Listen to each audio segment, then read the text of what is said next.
Back in August last year, Tesla CEO Elon Musk made a tweet that caused quite a stir on Wall Street and certainly caused Tesla's stock price to fluctuate pretty wildly. It simply said, quote, "Considering taking Tesla private at $420, funding secured."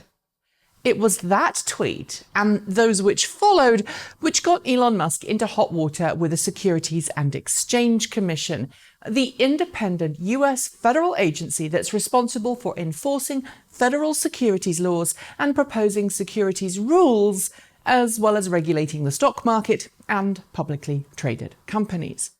In a court case filed against Musk last year, the SEC alleged that Musk tweets were, quote, "false and misleading," as a go-private deal never happened, and while Musk had said funding was secured, the prospective source of that funding, the Saudi Arabia Public Investment Fund, hadn't done anything beyond expressing serious verbal interest in a possibility of such a deal. As a result of that court case, Musk was ordered to step down as chairman of the board at Tesla to be replaced by an independent chair. Tesla was also asked to set up a Disclosure Controls Committee to oversee Musk's personal tweets relating to Tesla on Twitter. And both Musk and Tesla were fined $20 million in costs, although Musk actually covered Tesla's portion by exercising some stock options. It's no secret that the outcome of that court case displeased both Musk and many Tesla fans, with Musk himself calling the SEC the, quote, "short seller enrichment commission" on Twitter shortly after the settlement was agreed upon. Despite the agreement, Musk carried on tweeting about Tesla and openly admitted, on camera no less, during an interview with CBS's Gayle King, that his tweets were not being censored or moderated in any way. That upset the SEC a little, but then in February this year, Musk stated on Twitter that Tesla would be building around 500,000 cars in 2019. He later clarified this, saying Tesla would build 400,000 cars in 2019, but will be building them at an annual rate of around 500,000 cars by the end of the year.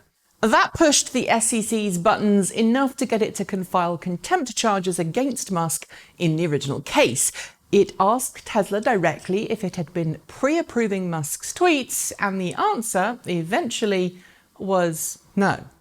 Therefore, the court case continues, and today, in court, lawyers for the SEC said, quote, "The pre-approval requirement was designed to protect against reckless conduct by Musk going forward.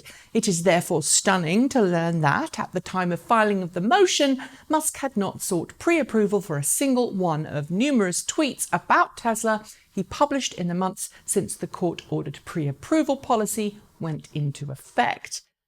Musk's counsel, meanwhile, is relying on the argument that Musk's tweets since the original settlement have not contained material information about Tesla, that he's diligently tried to follow the details of the settlement, and that the SEC is now trying to infringe on his freedom of speech, his First Amendment rights. In response, the SEC asserts that Musk's decision to decide himself if facts stated in tweets are material or not essentially makes the original settlement meaningless, adding that Musk's claim of First Amendment infringement is not being violated because he's not being prohibited from ultimately speaking. So what now? Well, the US District Court for Southern New York has to decide if Musk violated the original deal and if he is in fact in contempt. If it's found that he is, he could face more fines or perhaps forced removal from his position as CEO. Whatever happens, whichever way this goes, there are bound to be those who are upset on either side of this very charged case. But that's the actual mechanics of where things are right now. But what really happens next in reality? Well, that's slightly different.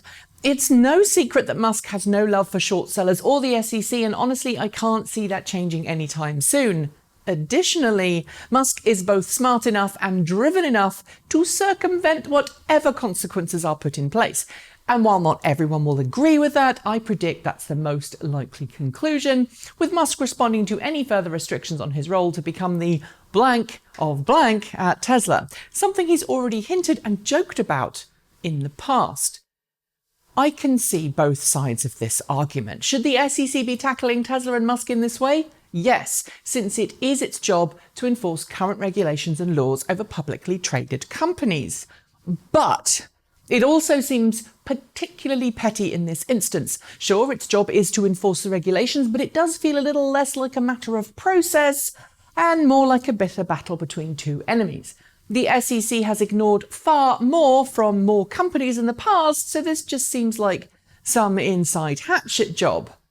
However, Musk hasn't hugely censored himself, and combined with Tesla's apparent change of policy or products at a whim on everything from Tesla store closures through to price increases and autopilot terminology, it gives the outside appearance of a company that's really not operating in a very coherent fashion.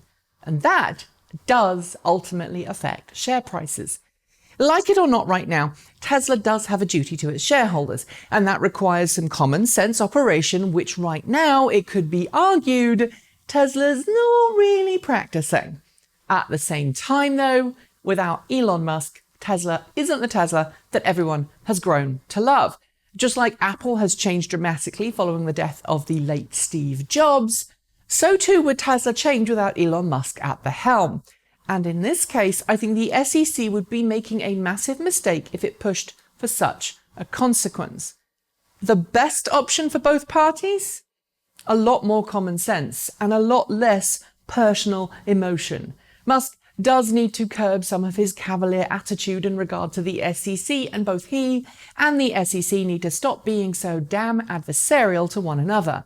Long term, Tesla needs stability, continued growth, and a more considered approach to both its company decisions, which means more communication internally before making external announcements, and its long-term goals. Elon may be getting the attention of fans by making frequent tweets on the company and being a reasonably easy to reach and talk to CEO, but in the long term, this is probably going to backfire. When you run a business and you're a public figure, what you say online has consequences, and that's something Tesla and Musk both need to remember and be mindful of. Ultimately, accountability is very important on all sides. It's not a sprint, but a marathon, and easily avoided conflicts like this are only distracting from Tesla's goal to push the world towards renewable energy and transportation, which I think you'll all agree is what we should all be focusing on. That's it. Thanks for watching. Let us know if you liked it or didn't like it below. Scribble a comment, hit the notification bell so you don't miss out on a single episode. And if you want to support this channel, there are 3 ways you can do that just below me in the show notes. I'll be back soon with another episode, but until that point, keep evolving.